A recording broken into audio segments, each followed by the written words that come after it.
Hey, all, Baruch Levi, be here from the Defiant Spirit. Thanks for tuning in. I'm doing a series on Are You the Nine Enneagram Types, giving you just a quick hit, a quick fix to ballpark your Enneagram type. Why? Because the Enneagram is simply the most powerful, usable, impactful system or tool that I've ever discovered to discover my meaning, to live with greater purpose, right? And to really embody that defiant spirit. So, in this one, we're going to talk about Enneagram 6. Enneagram 6, sometimes called the Loyalist, the Loyal Skeptic, the Skeptic, the Devil's Advocate, Servant.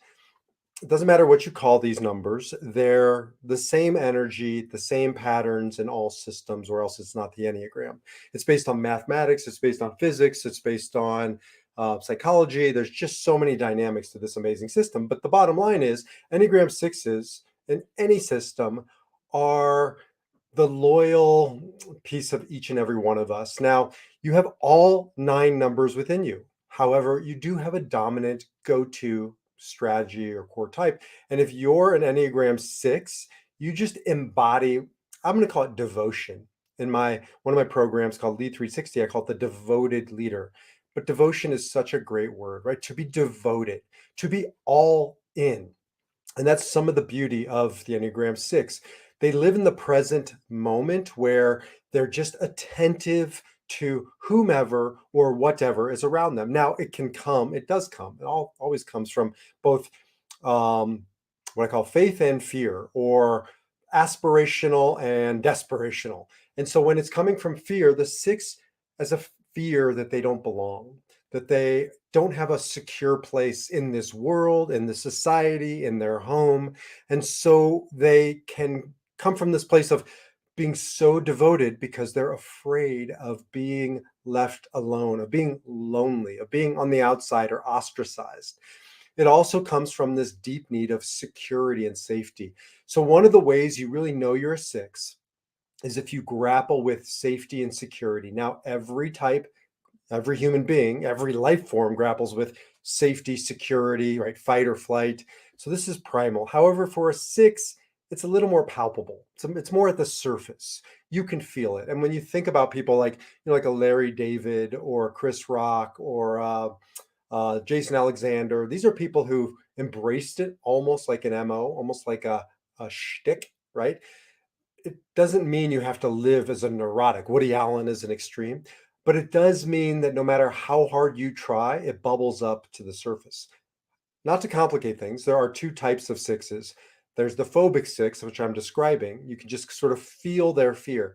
Then there's the counterphobic 6, and they look like the tough guy, the tough gal. They basically say screw you to their fears and they charge ahead. However, you can still feel the fear. I think of Mike Tyson. I think of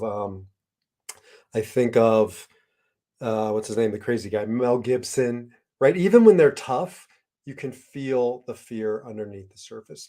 6s, however, are more often than not warm, inviting, friendly, because that fear, they know what it's like to be an outsider, to not feel comfortable in your own skin. And so they're usually incredibly sensitive to other people feeling like outsiders, to other people's anxieties or fears. They devote themselves to an individual, to a group, to a cause. If you have a 6, you have a friend for life until you violate them, until you violate that trust. It's hard to recover when you lose the trust of a 6. I'd say 6s and 8s, really hard to recover, especially 6s, because they have invested themselves so deeply into that relationship or that organization, that cause, that if in fact they are betrayed, it is really hard to rebuild that trust. 6s aspirationally, just they're called to serve. 6s are probably disproportionately represented in military service, in law enforcement. They have a need to serve. And I thought I was a 6, a counterphobic 6 for a long time because of that. I've always had this need to serve in the military, either the US or the Israeli, and I didn't do either. And it nags, it gnaws at my soul. You don't have to make me feel better. Sometimes people will say, hey, you're serving in your own way. No, like that's a different type of service that I just didn't do. And I so deeply admire and respect people like my friend Mick Feiner, who's not a six, he's a three, but six and three have a lot of similarities. That's why there's a line between them. Um, there's a deep need and capacity to give the best of what you have to offer, self-sacrifice on many levels, but the ultimate sacrifice. So many have given their lives for causes in service, and so that really comes from a sixth place. I think sixes are more represented in our population than any other Enneagram type. I don't have data. I've always heard this, and I think it has to be true just from a intellectual perspective, because there have to be servants, people who are willing to not be in the spotlight, to follow, not just lead. Now, sixes can be great leaders. I mean, I think there are more sixes as presidents than any other type other than nine. So, like a George Bush Sr. was a phobic six, in my opinion. George W. Bush was a counterphobic six. Nixon is a six. There's quite a few, but bottom line is sixes can lead, but they're probably just as happy, if not happier, to follow, especially phobic six. They have this unbelievable, incredible warmth of spirit. And yeah, the anxiety is palpable, but you know what? That anxiety can also be such a gift if we harness that into an energy to do good.